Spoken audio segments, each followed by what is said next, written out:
Okay, and when you help them make $1,000, they're happy to pay you $100. You see that? That's like a 10% rule we call. Any service business can easily charge 10% of the value that they bring to a business. If you can help somebody make good amount of money, you can always charge them 10% of that so that they don't feel like this is more and they'll be happy to pay you every single month. How do we build a business like that? And that happens in marketing and sales mainly. If you can just focus on helping people with marketing and if you help people to get more sales, now these two pillars are very, very strong pillars. Okay, operations is also good. Like you're helping people to organize better. You're helping people to become, uh, in turn, like a little better in terms of using. All these are very good, but still monetizing wise, I wouldn't rate them as the best. The best way to get paid is the marketing and the sales. Operations is good, and finance is the fourth pillar. So you need to think about yourself which space do you want to help business owners to work. I'll just give you a quick statistics. Okay, in India alone, so it can be relevant to your country as well. So whichever part you're from, in India alone, 63 million businesses are there. Like it's not even a joke. 63 million businesses, and in that, more than 97% of them are micro businesses.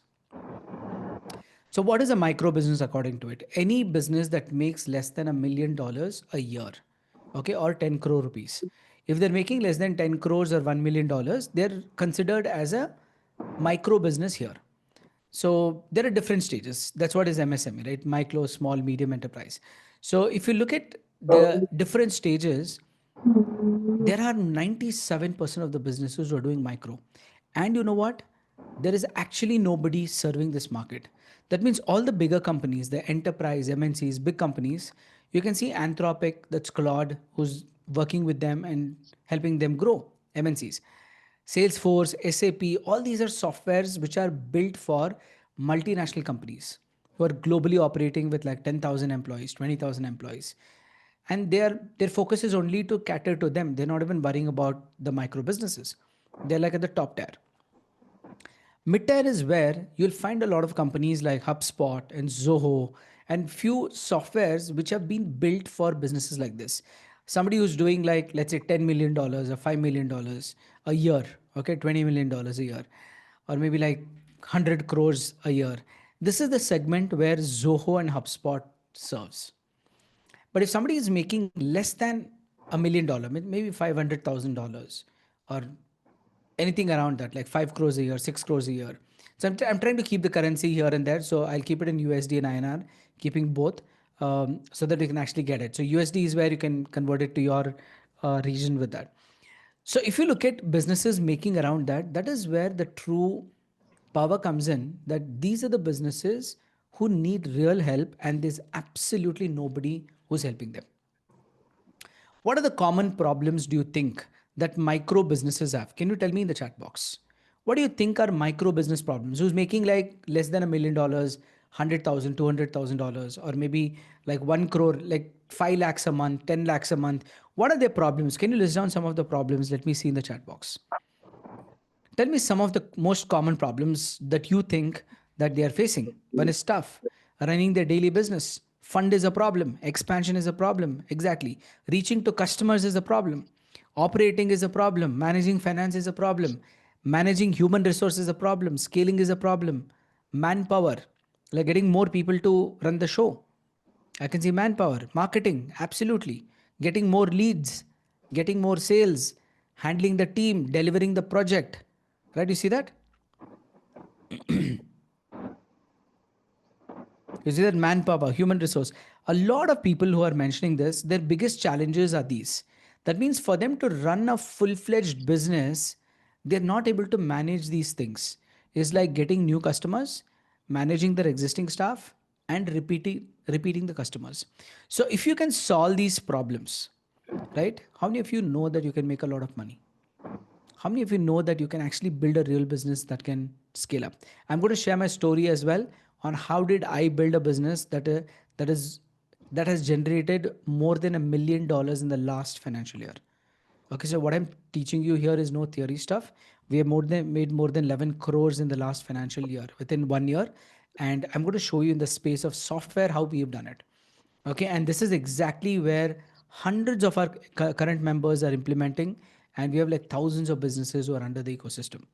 Okay, you're going to learn the most practical implementation you can walk out with. And if you ask me who's serving these people, it's actually nobody, because these micro businesses are so small that what you can charge them is probably like, let's say $100, okay, $200, $300, $400, $500, right? If you're charging a business like $500 or $1,000 a month, so it's very small for any of these big companies to cater. And that is why this market is really not tapped. And if you can tap into this market, even get a client paying you like, let's say 10,000 rupees or maybe like $100, then it's still a good income, right? Like if you have 10 people paying that, it's about a lakh, which is awesome. That's like $1,000 or $2,000. You can start building on top of it, and sky's the limit after you go ahead and do that. The biggest underserved market in the world. That means if you look at these micro businesses are the most underserved, and there is nobody who's actually building solution for them. But you can be today the person to go and solve the problem. Now, if you're wondering, like Karthik, I don't know how to build a software. I don't know where to start. I'm a non-technical person. Don't even worry about all these. All these questions are already in mind and they will be addressed. Okay, you don't have to be a technical person. You don't have to know coding. You don't have to like build a software of your own, but there's a easier way that you can start off with the same impact that you would actually go and start when you built it. Okay, how to get started, I'm going to show you. Some of the digital millionaires like Alex Harmozy and Russell Brunson, most of you would have seen them online. And these are like the classic examples of today's generation. How you can actually build a business and scale it to like millions and even $1 billion worth. Because if you look at Alex Harmozy's built a platform called School, right? It's such a big business, and he partnered with another partner of his, and both of them are scaling up in the software business. They're not just in the knowledge business. If you look at Russell Brunson, he built ClickFunnels, and today he's into different initiatives, and everyone are circling back into building a software. The world is moving towards applications. The world is moving, and in the last 6 years I've been in this space. I'm going to share with you like how I did the same thing, because I feel like if you learn from a person who's just like you, who's been there and done it, you can learn it faster. And I want to quickly share with you how did we generate $1.8 million cash collected, not a business. Okay, that's more than 18 crores in revenue in India. How did we do this? How did we build this business? I'm going to give you a quick overview so that you can understand what I'm teaching you and how you can replicate the same formula. This was my one of my talk I gave on 2022. Okay, this was way back. It was almost 4 years before, and I gave a stage presence talking about how I went from 75,000 to 50 lakhs, that Indian rupees. Okay, so how did I go from 75,000 to 50 lakh a month? How did I scale this up? So 2024 is where I got into education sector. I said like I want to like build a school, and I want to make sure that I scale this up, because I like to educate and I want to like build something really stable. So 2014 till 2020, from our rented property to opening our own campus. So we spent the 6 years, day in and out, building the brand, helping, and today we have more than 30 branches. Okay, with this brand. So with so many branches, in 2020, life was going good until there was a COVID. If not COVID, I don't think today I would be sitting here to tell you about software at all. Maybe I wouldn't be in this business. 2020, when the COVID hit, there were two things to do: either sit down and do nothing and just worry about Netflix, or just watch something and just be kind of chilled, or build something that's tangible. So I decided the second part. I said I'm going to learn a skill that is going to help me grow my current business, and that was speaking. So I wanted to learn how to coach, how to train, and all of that.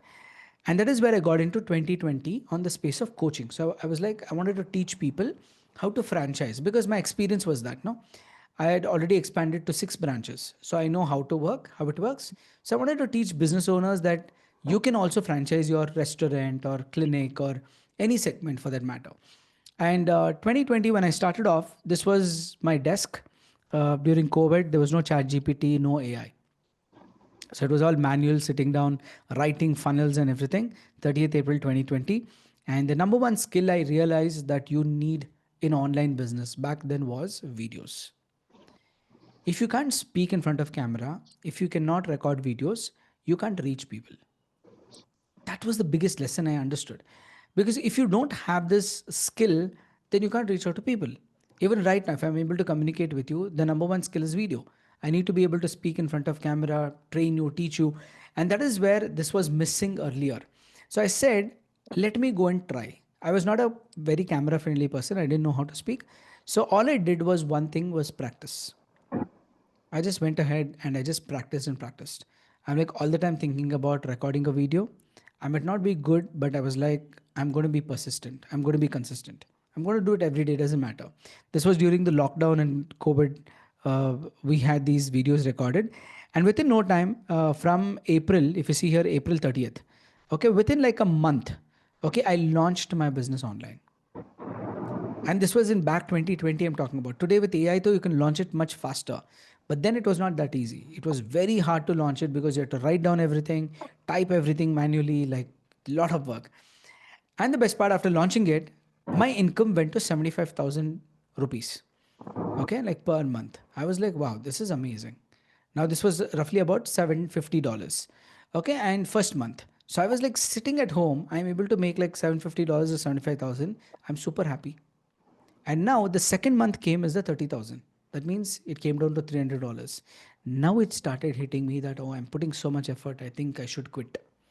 Okay, this is not worth to do that. And I was about quitting very close. And that's where I learned something very important, that only by sticking on and doing the same thing for over a period of time, you can succeed.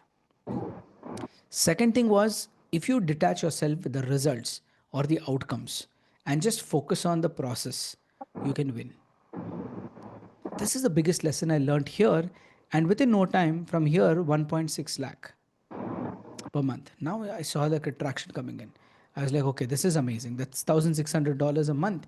And I was like sitting at home during a COVID time, August 2020, I am able to make amazing revenue, $6,600 or 1.6 lakh. And then I also happened to go forward. I onboarded a lot of clients, more than 500 to 800 people who were there on Shark Tank India, like Adil Kadri, Kirti, Datar and Milind Datar. So many brands like this, over 600 brands, I trained them on how to franchise.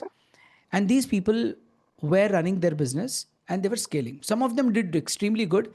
And from there, I introduced my advanced programs. Right? You can't stay same, doing the same thing. So I introduced some advanced program from 1.6 lakh, we went all the way to 5.5 lakh. And then I got into a zone of 4.5 lakh. That's $4,500. You can treat it as $5,000. I was not able to move anything beyond $5,000 at one point. I was stuck.